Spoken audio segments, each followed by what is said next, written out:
এটা সিৰিজ অফ নাম্বাৰসৰ লগত আমি যেতিয়া সিঙ্গল ডিজিট এটা মাল্টিপ্লাই কৰিম এটা অংক থকা যদি সংখ্যা যদি 8 অকল এটা অংক আছে এটা অংক থকা যেতিয়া সংখ্যা পূৰণ কৰিব দিব আমি জাস্ট কি কৰিব লাগে জানানে এতিয়া 9 টেবুলখন মই লিখাইছিলো গোটেই মনত আছে 9 8 গুণ কিমান আছিল মেচিন উলিয়াই লোৱা 9 8 গুণ কিমান আছিল পটককে চাই কোৱা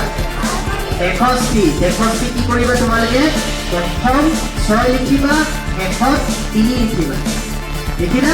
আৰু বাকি কি কৰিবা এটা 9 লগত পূৰণ হৈ গ'ল 9 7 লগত হৈ গ'ল বাকি যেটা 9 থাকিলে মাজত ভৰাই দিবা কি কৰিলে বুজি পালানে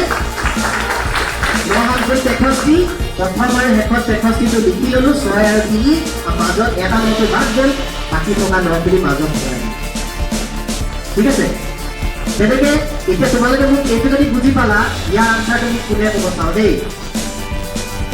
কোনে ফাৰ্ষ্ট ক'ব পাৰে মোক কুইক কিয় হয় কোনে ক'ব কিয় হ'ব লাগিব ছাত্ৰ-ছাত্ৰীসকলক বুজিছো ছাত্ৰ-ছাত্ৰীসকলক কুইক চাওঁ যাবলৈতো পাৰিব এতিয়া পটককে কি হ'ব প্ৰথম কি আহিব 7 তাৰপিছত 9 কেইটা আহিব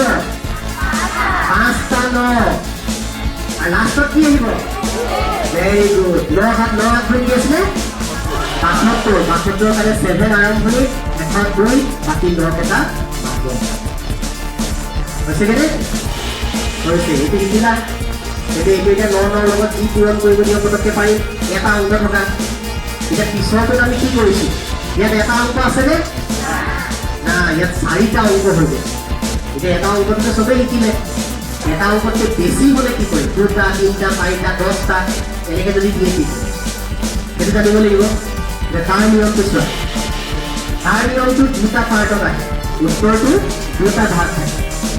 প্ৰথম ভাগটো হ'ল ইয়াত যি সংখ্যা লিখা আছে তাতকে এক কম লিখিব ইয়াত লিখা আছে কিমান 3000 কিমান লিখা আছে 3245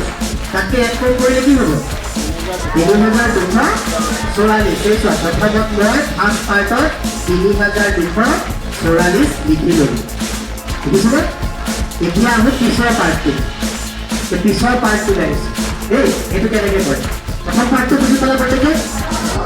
এতিয়া পিছৰ পাৰ্টটো লাগিছে পিছৰ পাৰ্টটো উলিয়াবৰ কাৰণে আমি কি কৰিম ইয়াত এটা ৰুল আছে all from 9 last from 10 সকলোকে 9ৰ পৰা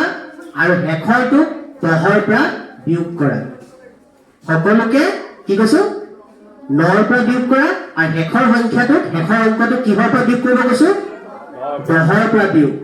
এতিয়া মই সকলোকে 9ৰ পৰা বিয়োগ 9ৰ পৰা 3 বিয়োগ কৰিলে কিমান হয় 6 লিখিছো নে 9ৰ পৰা 2 বিয়োগ কৰিলে 7 লিখিছো 9ৰ পৰা 4 বিয়োগ কৰিলে 5 লিখিছো আৰু শেষৰটো কিহৰ পৰা বিয়োগ কৰিব কৈছো 10ৰ পৰা 5 বিয়োগ কৰিলে কি হয় মত থাকিবনে